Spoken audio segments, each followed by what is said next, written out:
Bueno, pues como comenté con ustedes, hermanos, vamos a empezar un nuevo estudio que trata acerca del Sermón del Monte. Entonces, vamos a empezar este estudio y espero que sea de mucha bendición para sus vidas. Este estudio es un estudio muy hermoso que, bueno, pues vamos a aprender muchas verdades del Señor, de su palabra, y que pues el propósito es que seamos bendecidos, que seamos edificados a través de este estudio. Este sermón, pues yo creo que es el más famoso, ¿verdad?, del Señor. Muchos lo citan, a veces es más mal usado muchos pasajes, muchas citas bíblicas del sermón del Señor. Hasta nuestro presidente López Obrador a veces cita, ¿verdad?, fuera de contexto, pero lo cita y lo mal usa. Pero bueno, pues vamos a aprender a ver si un día ve el video López Obrador, ¿verdad?, ve los videos alguna vez y pueda aprender de el Señor y de su palabra. Así que pues este sermón, el Sermón del Monte, es conocido, algunos le pusieron el sermón de la ordenación de los 12, y es que anteriormente a los eventos, cuando el Señor dio este sermón, pues el Señor había escogido, ¿verdad?, a uno de sus discípulos. Otros le pusieron el compendio de la doctrina de Cristo. Algunos otros, la carta magna del reino. Algunos otros, el manifiesto del rey. Así que, bueno, les comento algo, hermanos. El material que yo voy a estar usando fue el que me dieron en el centro educativo, ¿verdad? Voy a estar usando el material. ¿Saben ustedes quién me dio este material? ¿Quién fue mi maestro de Mateo? ¿No saben quién fue mi maestro de la materia de Mateo? Bueno, pues el hermano Alfredo, él fue mi maestro y él nos dio a los alumnos este material, y es el material que voy a estar usando para predicar aquí.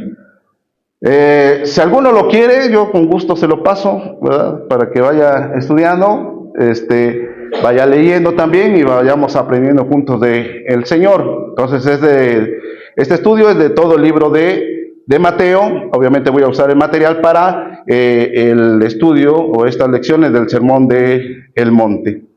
Vamos a abrir nuestras Biblias en Mateo, hermanos, capítulo 5. Mateo, capítulo 5. Hermanos, me voy a ir rápido porque pues vamos a darle un vistazo general al Sermón del Monte, de qué trata. Vamos a hacer como el dron, ¿verdad? Cuando utilizan los drones para ver una panorámica general, pues es lo que vamos a estar viendo hoy acerca de el Sermón del Monte. Vamos a leer del versículo 1 al versículo 12. Mateo capítulo 5, versículos 1 al 12. Pónganse de pie, hermanos, y vamos a leer la palabra del Señor. Lo vamos a leer de manera alternada. Voy a leer el versículo 1, ustedes el 2, y nos unimos en el versículo 12. Dice la palabra de Dios: viendo la multitud, subió al monte, y sentándose vinieron a él sus discípulos. Y abriendo su boca les enseñaba, diciendo: bienaventurados los pobres en espíritu, porque de ellos es el reino de los cielos. Bienaventurados los que lloran, porque ellos recibirán consolación. Bienaventurados los mansos, porque ellos recibirán la tierra por heredad.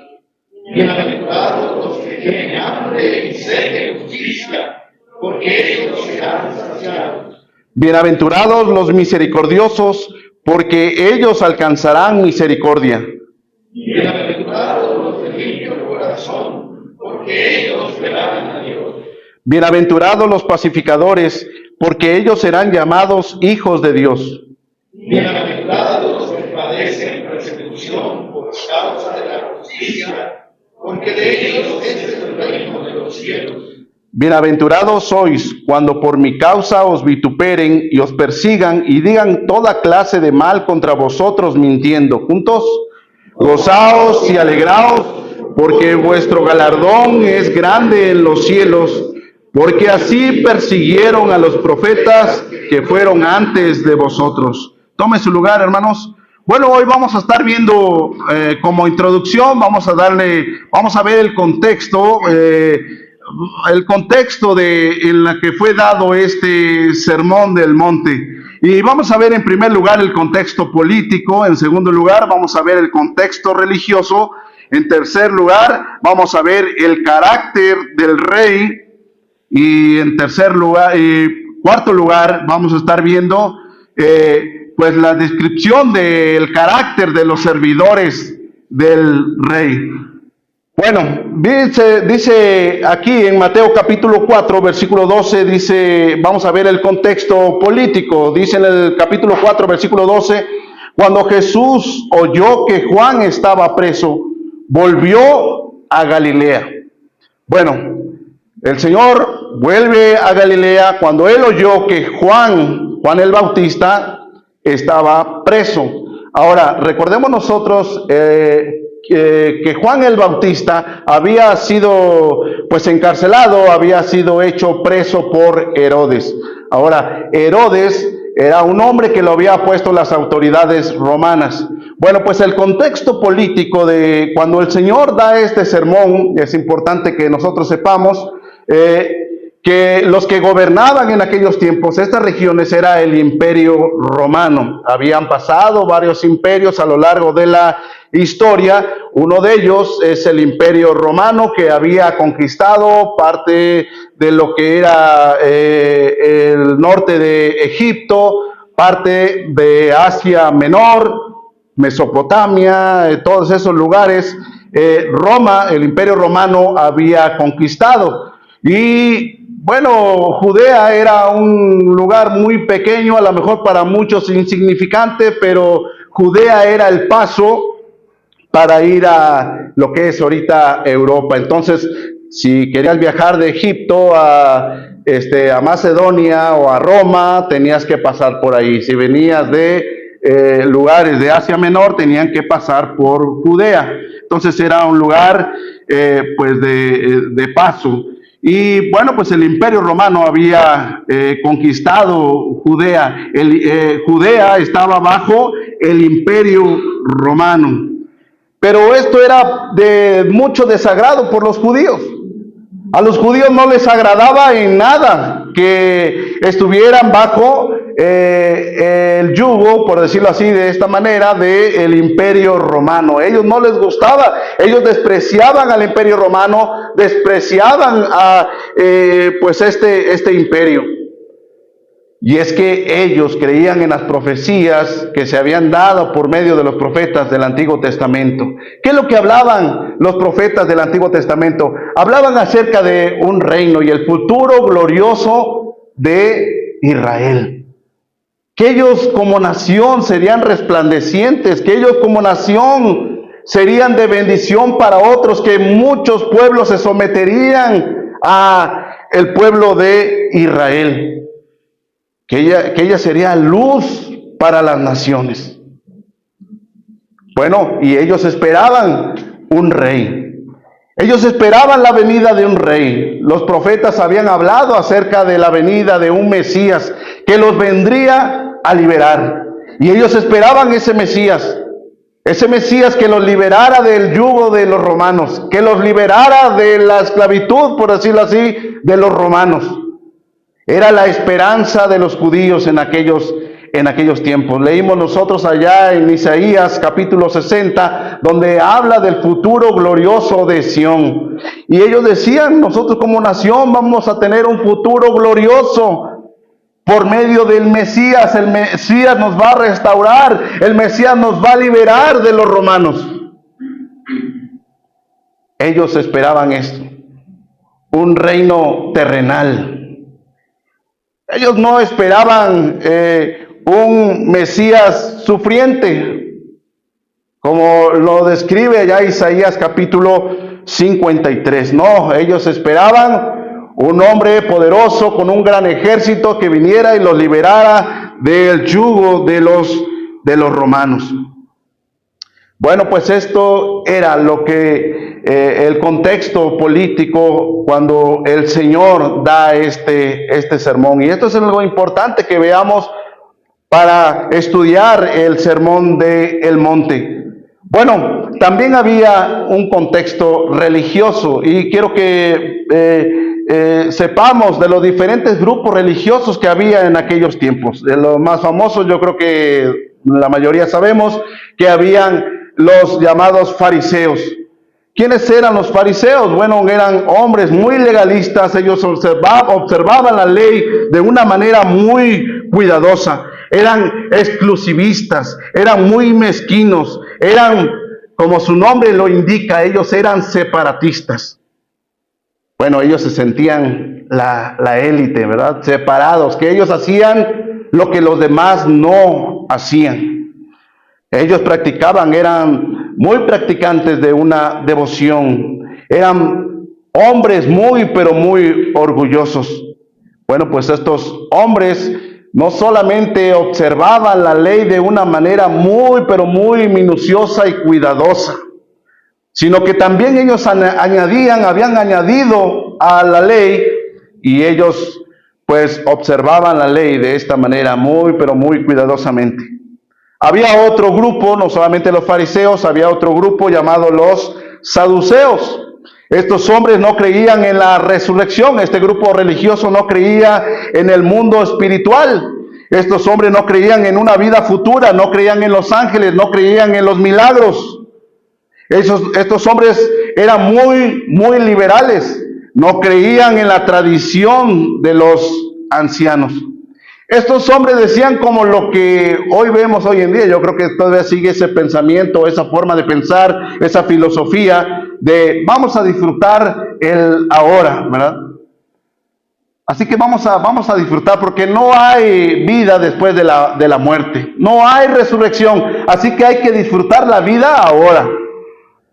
Hay que gozar ahora, hay que disfrutar la vida ahora. Y estos saduceos era su forma de pensar, esa era su forma de vida. Había otro grupo llamado los celotes. Este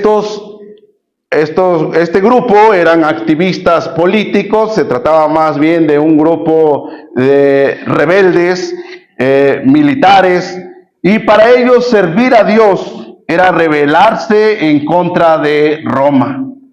Para este grupo, los celotes, servir a Dios, más que la observancia de la ley de Dios, era enfrentarse a Roma, era rebelarse a Roma. Y cada vez que se enfrentaban a Roma, cada vez que hacían una revuelta, bueno, pues ellos decían que ellos estaban sirviendo a Dios.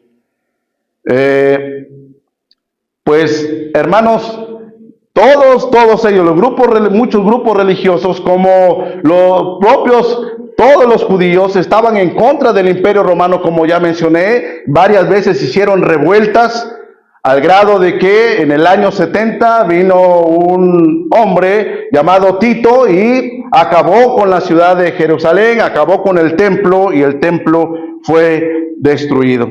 Bueno, había otro grupo, no solamente los fariseos, ya mencionamos los saduceos, ya mencionamos los celotes, había otro grupo llamado los esenios.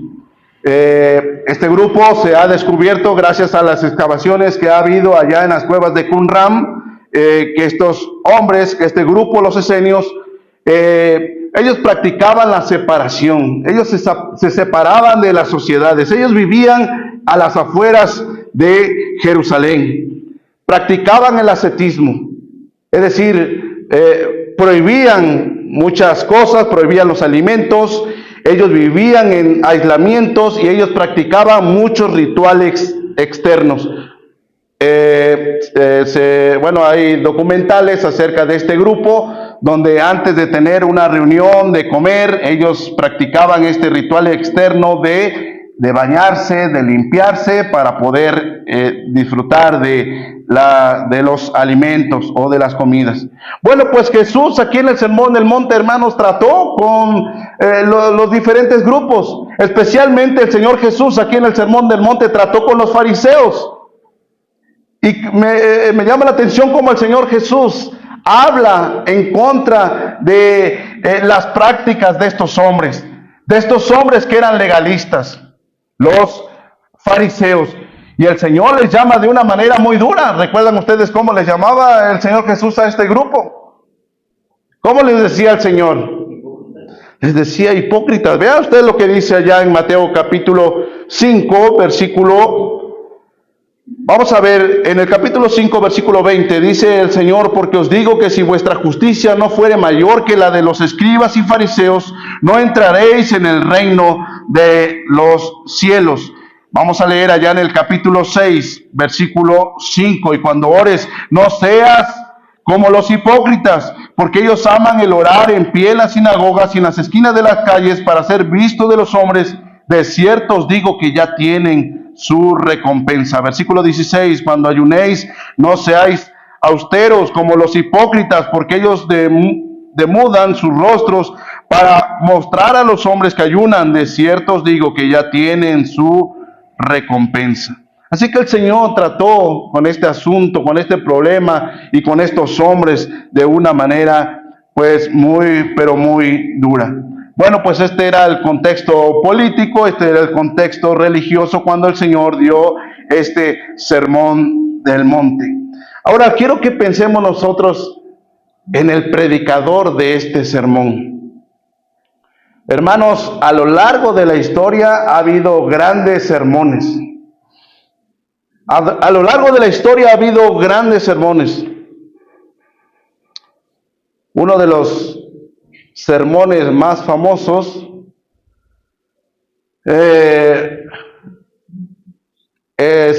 lleva un título que se llama, basado allá en Deuteronomio, pecadores en las manos de un Dios airado.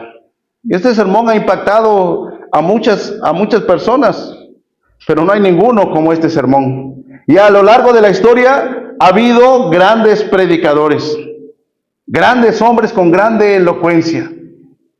Uno de ellos ya lo conocen ustedes. Bueno, no lo conocen en persona, ¿verdad? Porque ya no está con nosotros. Uno de ellos fue Spurgeon. ¿Y cómo se le llamaba a Spurgeon? A Spurgeon se le llamaba el príncipe de los predicadores. Era un hombre con una gran capacidad. Hay otros hombres, ¿verdad? Martin Lloyd Jones también es un hombre con una tremenda capacidad. Jonathan Edwards, un hombre también que sirvió al Señor de una manera tremenda y poderosa. Y bueno, pues ha habido muchos hombres con una tremenda elocuencia. Bueno, nosotros tenemos, ¿verdad?, nuestro hermano Alfredo Márquez, ¿verdad? Yo me sorprendo y la capacidad que tiene nuestro hermano, y gracias al Señor que Dios le ha dado esa capacidad al hermano, y como él ha mencionado, él todavía sigue estudiando, él todavía sigue aprendiendo, él todavía se sigue preparando en el estudio de la palabra del Señor. Pero el que dio este sermón, como hay un título de un hermano que le puso a este sermón, el sermón de los sermones, porque fue dado por el Señor Jesucristo. ¿Y quién es el Señor Jesucristo? Bueno, en primer lugar tenemos que dejarlo claro quién es el Señor. Él es Dios. Él es Dios. Hermanos, como mencionaba el pastor en la mañana y como ahorita mencionaba el hermano Marcos, hoy en día hay estos grupos que enseñan que no hay Trinidad en la Biblia, que no hay Trinidad en las Escrituras, que Jesucristo es como un Dios chiquito, como un Dios inferior. No, Él es Dios. Nosotros como iglesia creemos en la Santa Trinidad y Él es Dios. Y eso es algo que nosotros tenemos que dejar en claro.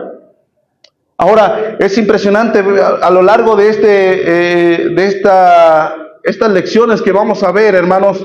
Vamos a ver cómo el Señor trata con la vida de las personas y cómo el Señor habla de una manera como si Él estuviera abriendo nuestras vidas y Él estuviera viendo cada rincón de nuestro ser, nuestros pensamientos y todo lo que hay en el ser del hombre. Ahora, ¿por qué es esto? Porque Él es Dios, porque Él nos creó. Él nos creó y Él conoce todo de nosotros, conoce nuestros pensamientos, conoce nuestros deseos, conoce nuestra voluntad, conoce nuestras intenciones. Por eso Él nos hace muchas advertencias al Señor aquí en su palabra. Aquí en el capítulo 6, En el versículo 19 el Señor dice: no os hagáis tesoros en la tierra donde la polilla y el orín corrompen, donde ladrones minan y hurtan, sino haceos tesoros en el cielo, donde ni la polilla ni el orín corrompen, y donde ladrones no minan ni hurtan. Porque donde esté vuestro tesoro, allí estará también vuestro corazón. ¿Cómo lo sabe el Señor? ¿Cómo el Señor sabe esto? Porque Él es Dios. El Señor nos advierte en contra del amar las riquezas, en contra del afán y de la ansiedad. A veces la gente no se da cuenta que nosotros estamos con la ansiedad. A veces la gente no se da cuenta de esto, pero el Señor conoce lo que hay dentro de nosotros porque Él es Dios. Entonces el Señor, el que da este sermón, es nuestro Señor, que Él es Dios. En segundo lugar, Él es el Rey. Mateo lo presenta así, como el Rey. Vean lo que dice allá en Mateo, capítulo 3. Vamos a leer versículos 1 y 2. En aquellos días vino Juan el Bautista predicando en el desierto de Judea y diciendo: arrepentíos, porque el reino de los cielos, ¿qué dice? Se ha acercado. El reino de los cielos se ha acercado. El reino de los cielos ya está. Los judíos esperaban un reino material, un rey con un gran ejército para liberarlos de los romanos. Juan el Bautista predicaba: arrepentíos, porque el reino ya está. El rey ya está. El rey está con nosotros y está estableciendo su reino. Él es el rey que ha venido y establecido su reino. Vean lo que dice allá en el capítulo 5, en el Sermón del Monte. Capítulo 5, versículo 3. Bienaventurados los pobres en espíritu, porque de ellos, ¿qué dice? Es el reino de los cielos. El reino ya está. Y disfrutamos nosotros de este reino. Y disfrutamos nosotros del Rey. Él es el Rey. El que dio este sermón, Él es el Rey. Y me encantan las promesas que encontramos nosotros aquí en su palabra. Y las promesas que encontramos aquí en este sermón. Él es el Rey. Nosotros somos sus siervos. Mis hermanos, ¿recuerdan ustedes lo que dice Pablo allá en Colosenses? Que el Señor nos ha librado de la potestad de las tinieblas y nos ha trasladado al reino de su amado Hijo. Estamos ya en el reino del Señor. El Señor vino para establecer su reino y su reino ya está. Nosotros somos sus siervos ahora. Pero me encanta esto, que nuestro Rey, nuestro Señor, nuestro amo, Él nos trata bien. No nos trata como nos trataba Satanás. El Señor nos trata bien. El Señor dice aquí en el versículo 3: bienaventurados los pobres en espíritu, porque de ellos es el reino de los cielos. Lo que es del Señor es de nosotros. Él lo comparte con nosotros. Esto es algo tremendo, hermanos. Eso es algo precioso. ¿Por qué? ¿Por qué podemos disfrutar de todas estas bendiciones? Pablo allá en el libro de Efesios dice que nosotros tenemos toda bendición espiritual. Y hemos visto en el libro de Colosenses, hermanos, que estando en Cristo Jesús no nos hace falta nada. Lo tenemos todo. Estamos completos en el Señor. Estando con Él, estando en su reino, hermanos, lo que es del Señor es de nosotros. Obviamente no es por nuestros méritos, no es porque nosotros seamos buenas personas, no es porque nosotros lo merezcamos, es por la pura gracia del Señor. Entonces, quien dio este sermón es Dios. Quien dio este sermón es el Rey.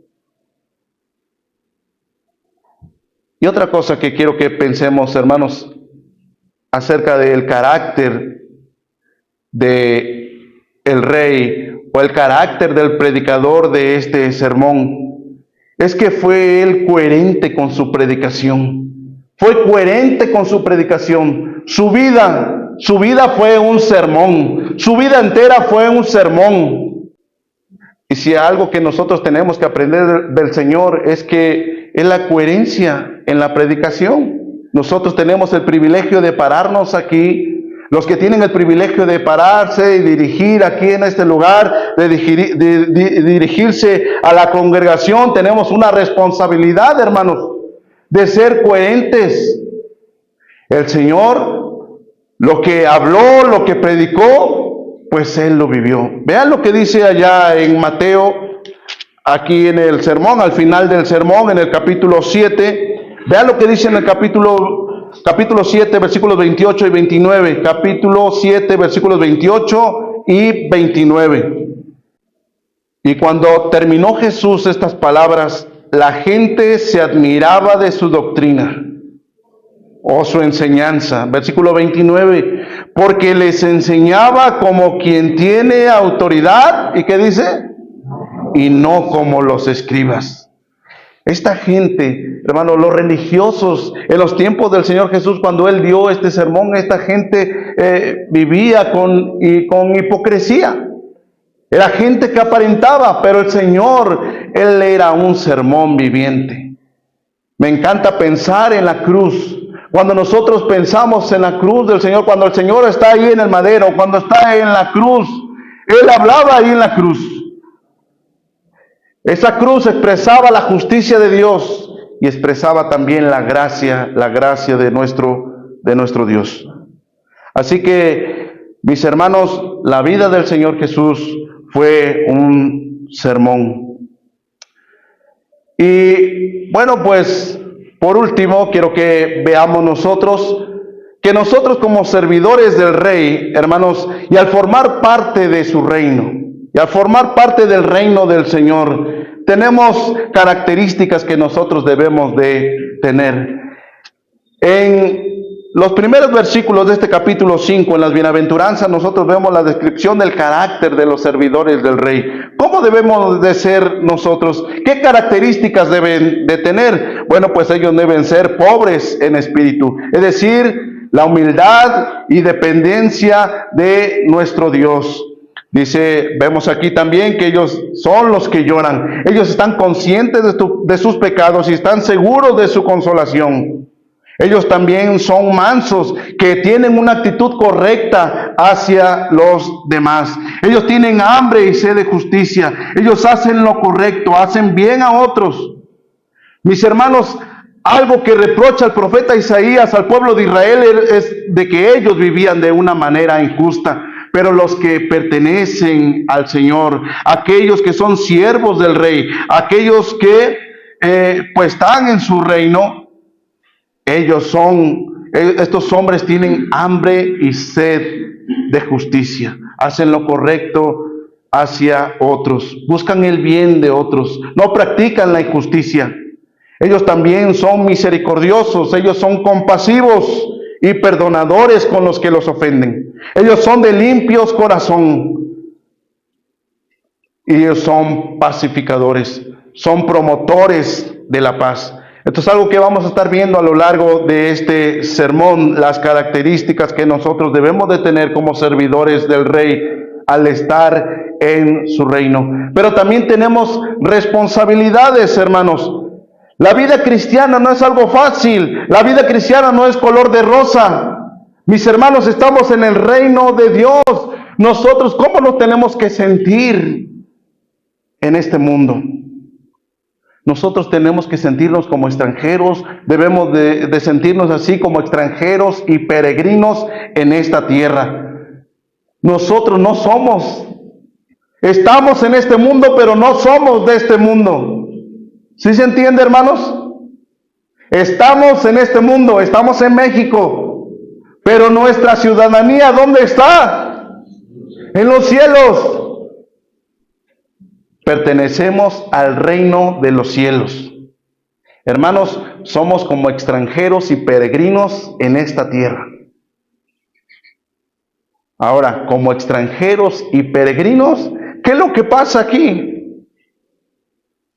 A veces veo en las redes sociales que a veces no quieren, se desprecia a la gente que viene de otros países, que viene a veces a trabajar aquí.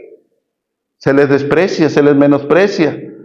Hay mucho roce también con los de Sudamérica, con los argentinos. Yo no sé por qué tienen contra los argentinos, que no los quieren. ¿Y cómo se les trata? A muchos de ellos se les trata mal. Los que han ido a Estados Unidos han sufrido también eso, ¿verdad? Estando en un lugar que no es de ustedes, ¿cómo los han tratado? Algunos los tratan bien, pero hay muchos otros que no los tratan tan bien. Hermanos, nosotros pertenecemos al reino de Dios.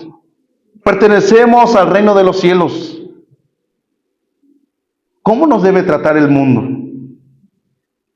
Si este mundo nos apapacha, si este mundo nos quiere, algo anda mal. Lo más normal, hermanos, es que este mundo nos desprecie, que este mundo nos aborrezca. Y es lo que vamos a ver, hermanos. De parte de nuestras responsabilidades, ¿qué dice el Señor? En el versículo 10, bienaventurados los que padecen persecución por causa de la justicia, porque de ellos es el reino de los cielos. Por causa del Señor, por causa de servir a Dios, hermanos, muchas veces vamos a ser perseguidos y la gente no nos va a querer, la gente no nos quiere por ser creyentes, la gente no nos quiere por ser cristianos, mucha gente nos aborrece. Quisiera que no estuviéramos aquí. Pero en el versículo 12 hay una gran promesa: gozaos y alegraos porque vuestro galardón es grande. ¿Dónde? ¿Aquí, en este mundo? No, es en los cielos. Y estando aquí en este mundo, hermanos, es cierto que vamos a padecer persecución, pero tenemos también una responsabilidad. El Señor nos dice que ¿qué debemos de ser en este mundo? ¿Qué dice en el versículo 13? ¿Qué debemos nosotros de ser?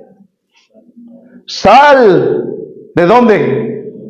Sal de la tierra. Nosotros debemos de ser la sal de la tierra.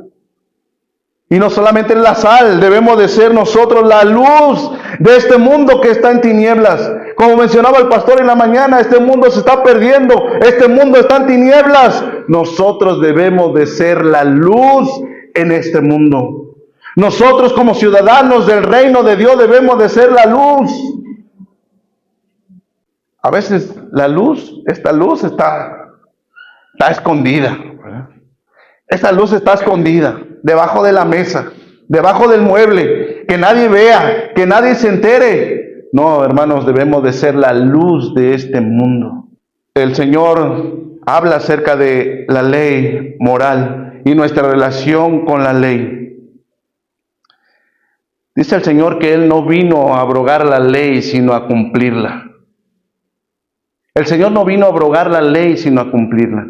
Hermanos, el Señor Jesucristo, como bien también lo dijo Marcos, el Señor Jesucristo es el cumplimiento de las promesas en el Antiguo Testamento.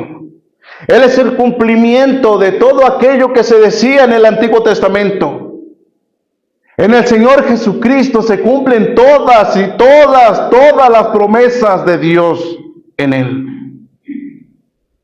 Por lo tanto, el Señor dice: yo no he venido a abrogar la ley, a quitar la ley, sino a cumplirla.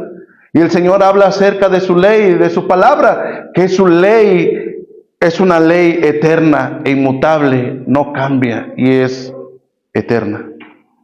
Y el Rey contrasta la justicia aparente, que consiste en guardar principios legales y observancias rituales como hacían estos grupos religiosos, con la justicia que considera la voluntad de Dios y su aprobación. Y el Señor da 5 ejemplos de la ley moral. El 6º mandamiento, el séptimo mandamiento acerca de los juramentos, de las represalias y el espíritu vengativo, y la ley del amor. También el Señor habla acerca de nuestra relación con ciertas observancias religiosas, como son las ofrendas, las oraciones y el ayuno. Estos grupos religiosos, los fariseos especialmente, era un grupo que practicaba la oración, que practicaba y ofrendaba y practicaba el ayuno, pero solamente para ser observado por los hombres, porque ellos buscaban solamente la aprobación de los hombres. Y el Señor aquí nos va a enseñar, hermanos, en este sermón, que nuestro motivo debe ser únicamente agradar a Dios. No buscar la aprobación de los hombres, sino buscar la aprobación de nuestro Dios. Con un corazón agradecido por lo que el Señor ha hecho en nuestras vidas, vamos a ofrendar, que vamos a buscar el rostro del Señor y vamos a tratar de agradar a nuestro Dios. De esto vamos a aprender mucho, hermanos. Yo no sé cuál es nuestra actitud cuando nosotros ofrendamos. ¿Para qué? Para que nos vean que sí damos, para que se nos tome en cuenta.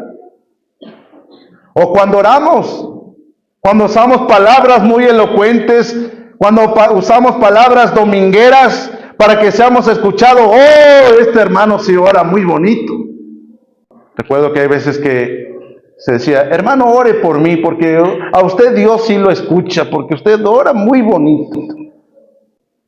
Hermanos, nuestro motivo cuando nosotros oramos siempre debe ser con una actitud correcta, de humildad, de sencillez delante de nuestro Señor, y buscar siempre agradar a nuestro Dios y no a los hombres.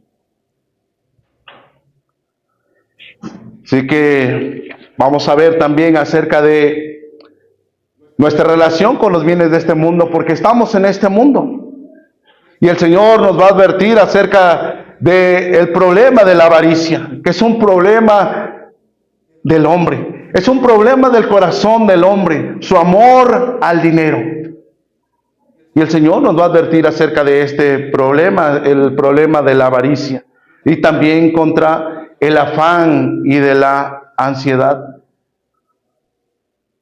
Hermanos, el Señor no nos dice que seamos prudentes, y el Señor no nos incita a que seamos dejados o que no paguemos, que no saldamos nuestras deudas. No, el Señor nos advierte a que lo hagamos de una manera correcta y que todas aquellas cosas que nos alejan nuestra paz y de nuestro servicio al Señor, que tengamos mucho cuidado.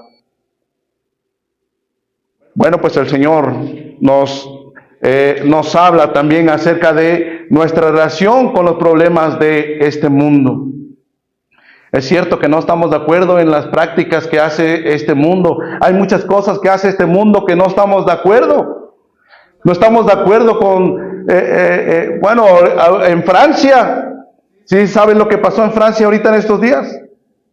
Se aprobó el aborto en un país desarrollado. Bueno, ahí en ese lugar ya se aprobó el aborto. ¿Cómo ven, hermanos? ¿Nosotros vamos a estar de acuerdo con eso? No, porque no va de acuerdo a la palabra del Señor. No podemos quedarnos callados ante esa situación. Y el Señor nos va, pues, a hablar acerca de este asunto también. Nos advierte el Señor contra la crítica y los prejuicios, pero no está en contra de que formemos nuestra propia opinión y que censuremos, como menciona aquí nuestro hermano, lo que sabemos que está mal. También nuestra relación con Dios y nuestra relación con los hombres. El Señor, nuestro Rey, nos anima a que mantengamos con Dios una relación filial de mucha confianza. El Señor nos habla de pedir, de buscar, de llamar. Y que así como el Señor nos anima a que tengamos esa relación con nuestro Dios, el Señor nos anima a que así también tengamos una buena relación con los hombres. ¿Sabes por qué hay tanto problema? ¿Sabes por qué hay tanto odio? ¿Por qué hay tanta discordia entre las personas? ¿Por qué se matan unos con otros? ¿Por qué se desean mal unos con otros? Porque su relación con Dios está rota. Porque su relación con Dios es la causa principal. ¿Por qué tanta violencia? Es el problema aquí en México, ¿verdad? Que hay. ¿Por qué tanta violencia? Y se dice, ¿verdad?, que atendemos las causas. Es que la causa principal está en el corazón del hombre, que está alejado de Dios. Ese es el principal problema, de que el hombre se ha alejado de Dios. Cuando el Señor restaura nuestra relación con Él, Cuando somos restaurados en la comunión con nuestro Dios, hermanos, se restaura la comunión unos con otros. Entonces, el Señor nos va a animar a eso, a que tengamos una relación correcta con Él y también una relación correcta con los demás. Veremos nosotros la famosa regla de oro. Así que todas las cosas que queréis que los hombres hagan con vosotros, así también haced vosotros con ellos, porque esto es la ley y los profetas. Por último, vamos a ver a lo largo de este estudio lo que implica seguir al Señor, lo que implica seguir a nuestro Rey. Y nuestro Rey menciona 3 contrastes principales: la puerta ancha y el camino espacioso. 2 casas, un fundamento. Y los falsos líderes, 2 tipos de árboles y 2 clases de frutos. Bueno, pues espero que a lo largo de este estudio nosotros podamos ser bendecidos y edificados en el Señor. La pregunta es, hermanos, ¿cómo vamos a hacer? ¿Cómo puedo llegar a estos estándares? ¿Cómo puedo cumplir esto? Lo que el Señor demanda de mí como su siervo. A lo mejor nosotros pensemos, es que esto es algo difícil, es que, hermano, a lo mejor sea algo imposible. ¿Cómo es que voy a amar a mis enemigos? ¿Cómo es que voy a ser manso? ¿Cómo es que yo tengo que ser humilde? ¿Cómo es que voy a tratar con la ansiedad y con el afán de este mundo? ¿Cómo es que voy a tratar con el asunto de la avaricia? Es algo que a mí me cuesta. ¿Cómo podemos vivir de esta manera en el reino del Señor? ¿Sabes qué? Solamente hay una manera. Nosotros solos no podemos. Por nosotros mismos no vamos a poder. Solamente bajo la gracia de nuestro Dios. Solamente bajo la gracia del Señor. Y guiándonos a través de su palabra. Por eso el Señor, hermanos, nos ha dado este sermón. Nos ha dejado su palabra para que nosotros vayamos a su palabra. Su palabra es nuestra guía. Su palabra es nuestra regla de fe y de conducta para nuestras vidas. Así que, pues, estoy con ese ánimo, hermanos, para aprender del Señor lo que el Señor tiene para nosotros a través de este sermón. Entonces, que el Señor nos ayude, hermanos. Yo les invito a ustedes, pueden ir leyendo Mateo capítulo 5, capítulo 6, capítulo 7. El sermón abarca estos capítulos. Puede ir leyéndolos con calma en su casa para ir viendo lo que posteriormente vamos a ir aprendiendo. Y como les mencioné, si alguno quiere el material, pues se lo puedo dar, le puede sacar copias. Ya el mío está viejito porque ya lo tengo, ya lo ando guardando pero ahí está, hermanos. Entonces, que el Señor nos ayude. Póngase de pie y vamos a orar dando gracias a Dios por su palabra.